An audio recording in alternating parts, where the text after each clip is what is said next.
Hi everyone. I hope everyone had great lunch. Yes, the food was nice, I must say. So today we are going to talk about automating image security. But before that, I would like to introduce myself. So who am I?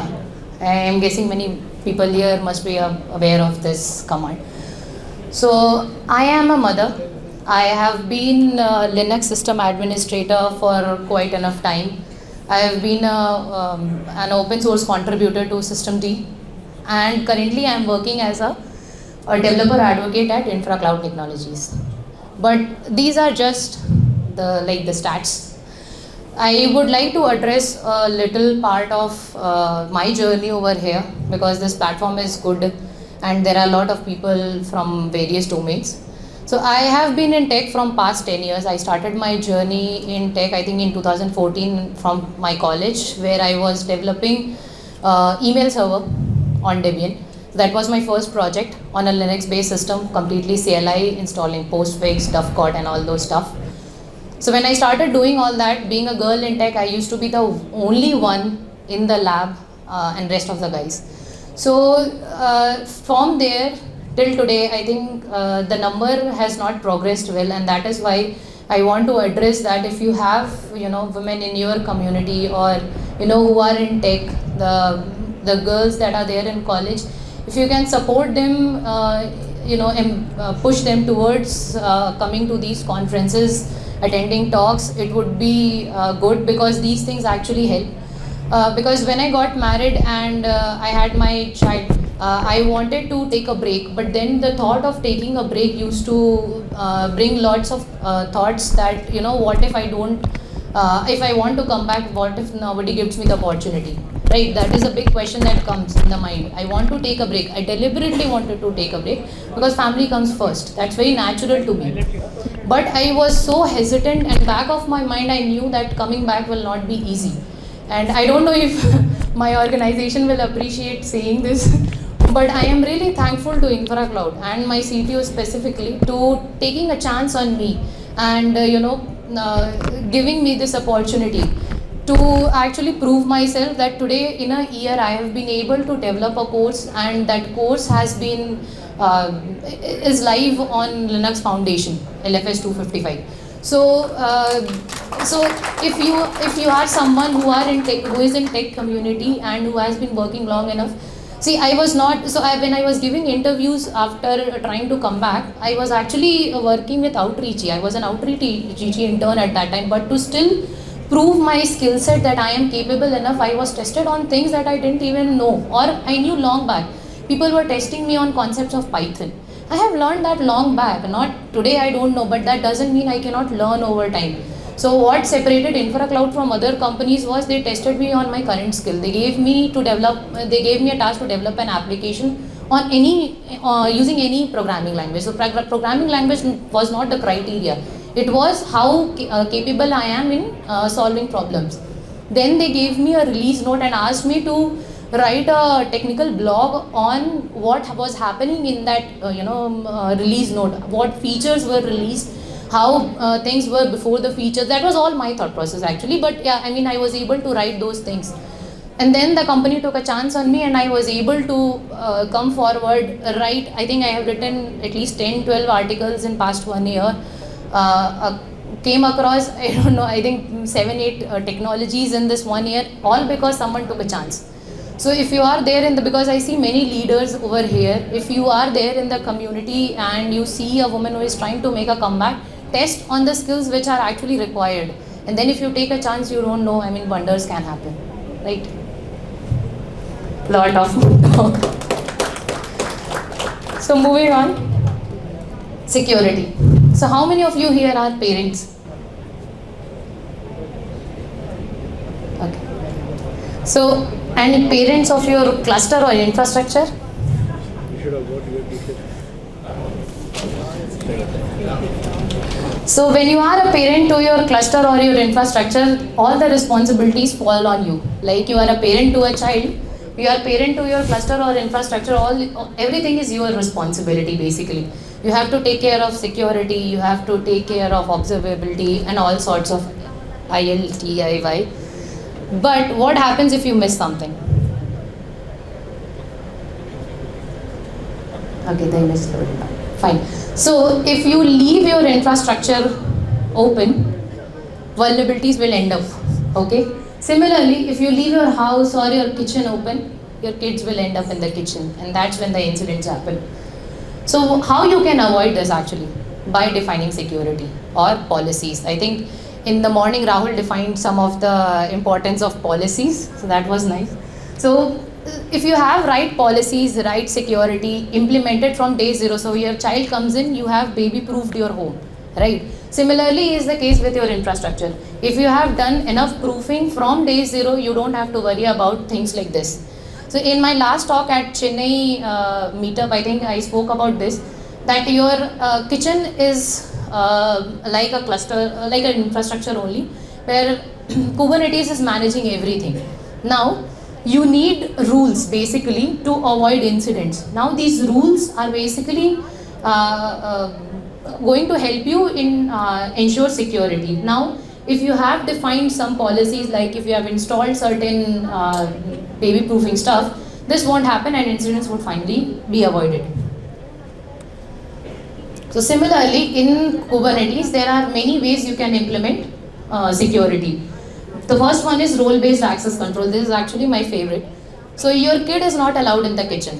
Very simple to understand. Similarly, why? Because it's not the kid's role to be in the kitchen, because he or she may end up creating a lot more mess than you can anticipate. Basically fire or anything. Similarly, in your cluster, you don't want the people who is not authorized for a particular thing to get access. Something like your dev server is meant for development, right? And you want the devs to have access to that. You don't want your production environment to be accessible to the testing team or something like that. It's very natural. I mean, you have certain policies to avoid security threats to happen. So if you have a role-based access defined, then in that case, you can avoid certain vulnerabilities. Next is network policies. So this comes at the network level. So in Kubernetes, you can actually define certain network policies which can help you filter which packets will get in, which will not, and you can actually control the infrastructure at a very network level. Next is encrypt data in transit using MPLS. So when you have an infrastructure, there are two types of, the data could be categorized mostly in two parts. One is data in transit and the data that is already there, sitting there. Okay, so the data in transit, you can understand it in a way, the communication that happens between the services. Okay, so you need to secure that also, so that you don't have, I'm forgetting the term, but you don't want someone to eavesdrop basically. Yeah. So, so to encrypt the data in transit, you can actually enable transport layer security. See, the network layer and the transport layer play an important role in ensuring the security. The next is vulnerability and infrastructure as a code scanning. This is the last one, and this is what we are going to talk about today. So once you have ensured security at network layer level, at the transport level, but still you need to scan your product or your images at the end or at the final stage for the vulnerabilities or for any sort of threats. So what are the benefits of actually ensuring the security? And that too from day zero. You will avoid something like what we just saw, your kid ending up in the kitchen and who is not authorized for accessing your, suppose the hot plate or the chulhas. You will avoid such scenarios. So control end user access over the cluster. So you basically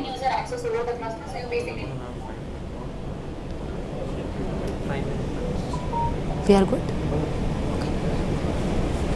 So you are basically controlling the end user access over the cluster. In which way you can define which person is authorized to access which particular service or clusters or any particular container. Then you establish a standardized practice. In that way, what happens is if someone leaves the company or someone new folks join, the onboarding and becomes very easier, and you have a maintainable, your code is basically maintainable in that process. Then there are various compliance standards that you need to follow when you are a product based or a service based company, and then you have to ensure that these compliance are being day in day out followed. So when you have security implemented, we'll see with the help of coming up tool which I am going to talk about, Kyverno, that how you can ensure these regulatory standards are being followed using the policies. The next is optimized resource and compute utilization. So if you have security in place, you can actually define how much resource you want to consume or how much compute you want a particular service to basically use in the infrastructure. And at the end, definitely prevention is better than cure. So the tool that we are talking about today, number one is Kyverno. It's a policy engine. So basically what it will do, it will help you set up certain policies on your cluster so that you can actually limit the your users or the role-based access control. And then it will allow you to in fact modify the resources that are going to be created in a way that you can you can manage the security. So number one here what we are going to talk about is what Kyverno is of. So Kyverno runs as a dynamic admission controller. So a dynamic admission controller is when there is a request to suppose create a resource on a cluster, a dynamic admission controller intercepts that request and checks whether the resource creation is adhering to the policies or not. The policies that are there on the cluster. Suppose one of the policy is that this particular resource can only be created on a dev environment. Then is there a tag called dev with the resource going?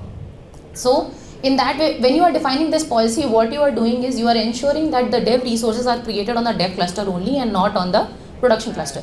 This happens sometimes, these type of incidents happen that dev product has been deployed to the production.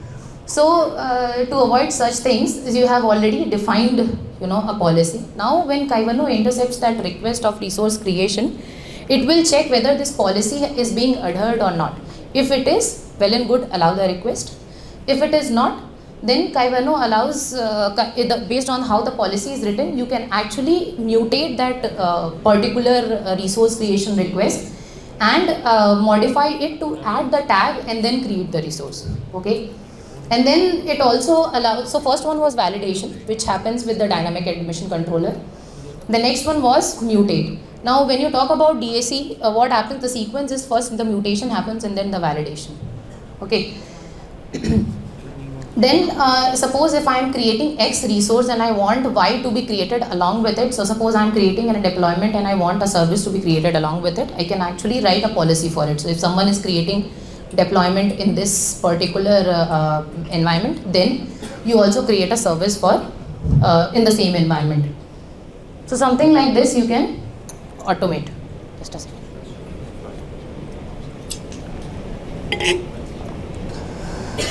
So Kyverno has a lot many features. The next one is allows to verify the images. This is what we are going to talk about today. So most of the developers usually what they do is when they develop an image, they go to Docker, and once the image is developed, they put it on Docker Hub and they directly use the image, right, to start basically a pod or something on the Kubernetes. But what is missing is here is you are not scanning the images. Then in that case, what happens is if you have not scanned that image, the vulnerabilities will end up along with the image on your cluster. So to avoid that, what we are going to see next is a tool which actually helps to scan those images. Now how Kyverno and this scanner works together is you can scan the image, okay, and you can write a policy which will run every time you are creating a pod with that image. So that policy will check whether the image is scanned or not. So you scan the image using Trivy, but then the Kyverno will ensure that every time there is a request to create a pod, the image is scanned or not, it will check. This is what we are going to see today. The next is you can also test the policy. So once you have written a policy that this particular and this particular resource should have a tag or a flag like dev environment or test environment. You can actually also write test for testing whether the policy is behaving as per expectation. Okay, so this I have included, this we have actually covered already, but I was talking about the Kyverno, how the mutation happens first and then the validation happens. So when there is a request to create a resource, suppose a pod, then it is first authenticated, and then then Kyverno intercepts it for mutation, whether the policy is adhering, whether the resource is adhering to the defined policies, and then once it is successful, it is sent back to the HCD.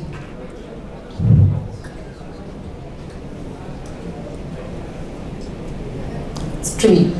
So I just told you guys about Trivy. So it is for vulnerability scanning. So what Trivy can scan: container images, Git repositories, file systems, and many more such stuff. And then what it can detect: vulnerabilities, misconfigurations, and expose secrets, and lot more.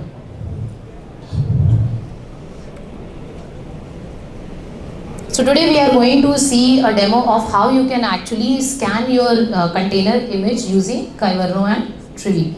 So what we'll do is, the first step is we'll first set up an image, which I have already done, so that we save some time. And then once the image is on, so I have already created two images. One is the signed one, and just the text that is unsigned one. Okay, and these two images are already on Docker Hub. The links and all are in the presentation. I mean, you guys can have access to it.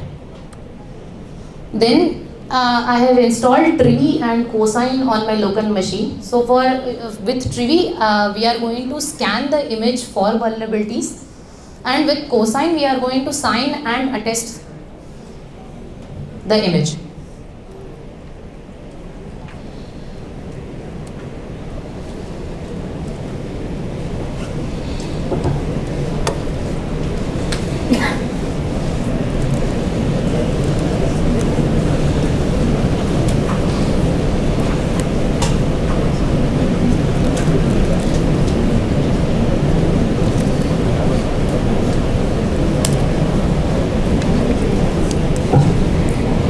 So what is happening here is, using Trivy, I am basically scanning the image that I uploaded on Docker Hub, Cerebro 31 app signed. So that was the name of my signed image, and I mean, it's not signed yet. I have kept the name signed so that I can differentiate between the signed and unsigned app.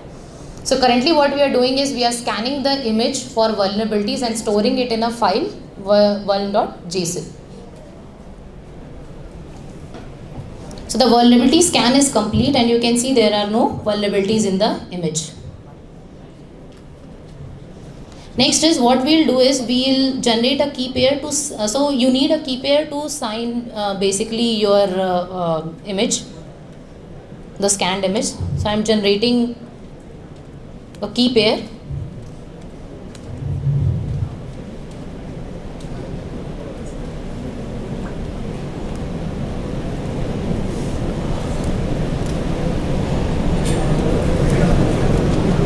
It's visible at the end now.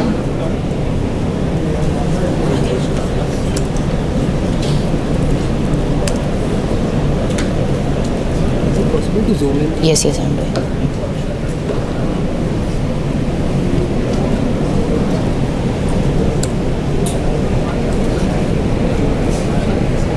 So what is currently happening is, once the image was vulnerability scanned, now we are signing the image. Once the sign is complete, we will attest the image.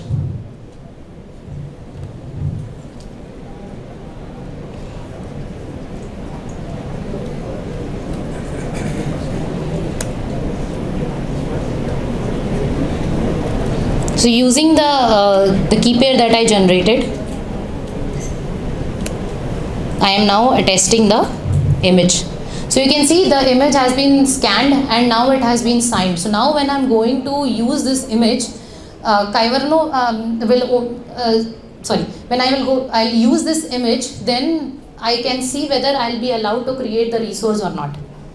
How we'll do, let us see that next. So the sign we have done, attestation we have done. Now the next thing is we have a Kubernetes cluster up and running, on which we are going to create a Kyverno policy. This, like I mentioned, it is for verifying image. In this, once we have installed Kyverno on the cluster, we'll check whether Kyverno is up and running, and as we can see, it is up and running. We'll create a policy on the cluster which is for verifying the image. So this policy is going to filter all the pods, as you can see over here, and it is going to check whether the image has been scanned or not. So if you can see using the cosine sexto, it is going to check whether the how long back the sign has happened. Okay, so the value is 1 hour.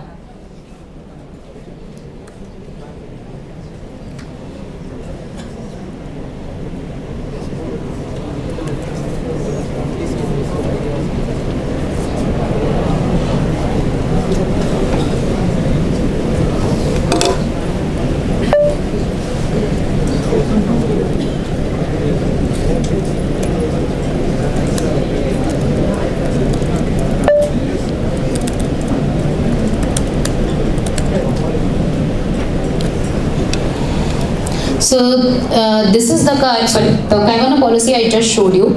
This will actually have the this file is there, but we need to edit this file and replace the public key basically over here. So I'll just do it quickly. Give me 5 more minutes.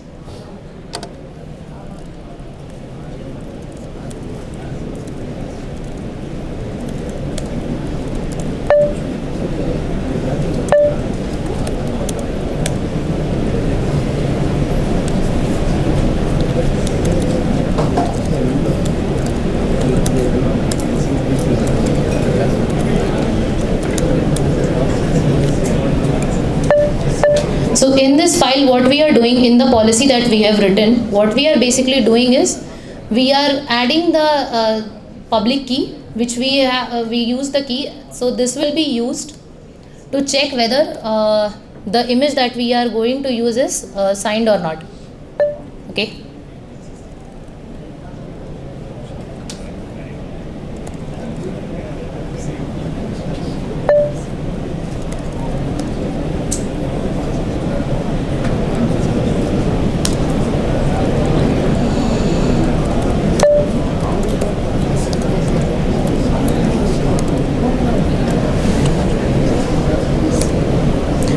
So if you see here on this cluster, on the Minikube cluster that I am running, Kyverno is already running on the cluster. Now on this cluster we are going to add a Kyverno policy, which is basically going to check that whether the image that with which you are going to create a pod or something, whether it is signed or not, and vulnerability scanned.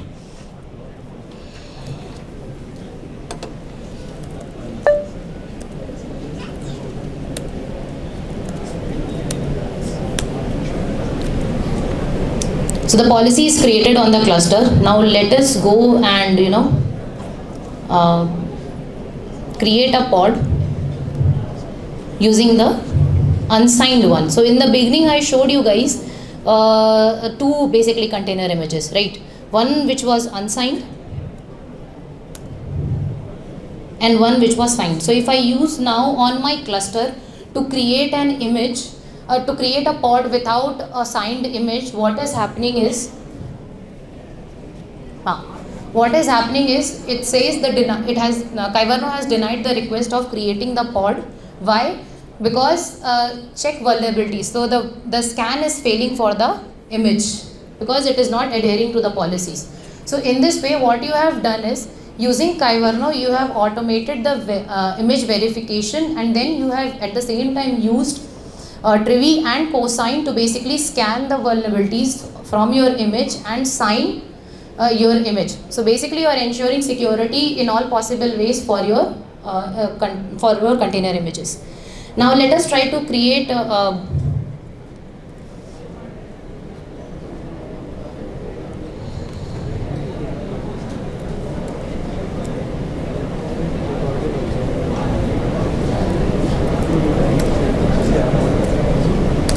So now let us try to create a pod using the signed image.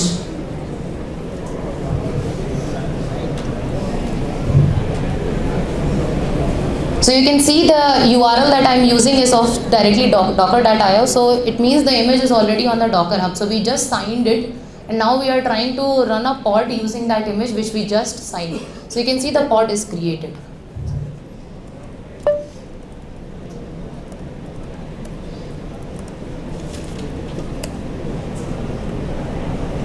So it is in process of creation. So that's how you can actually ensure that whenever you are creating any resources on your cluster,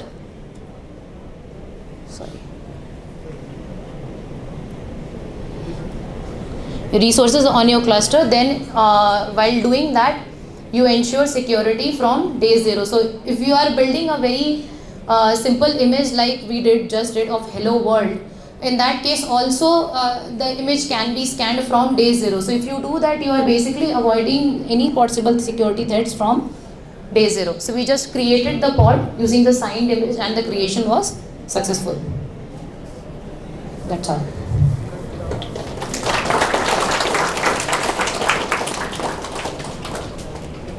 Any questions if anyone has? Yes.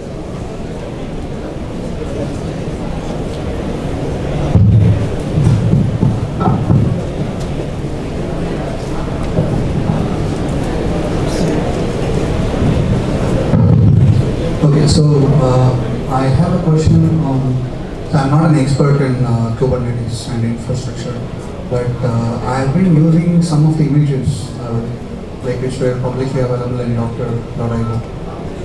For example, if I want to deploy something on my server, so I have already an image which will take care of the infrastructure and things. So those are public ones. I've never scanned it, or I've never cared about how secure it is. Is it really secure enough? I'm not using it for any of my production level servers, but we are building a few products which are essentially using them. So I just wanted to know, is it secure, or if I should scan all those images which I'm using, how do I do it? Can I use it with Survey and Kyverno? See, for scanning your images, you can use Trivy, which is by Aqua Security, and it is an open source product, so it is free to use. You don't have to pay for it. Whatever I have used here, Kyverno, Trivy, Cosign, is all open source tools I have installed on my Linux machine.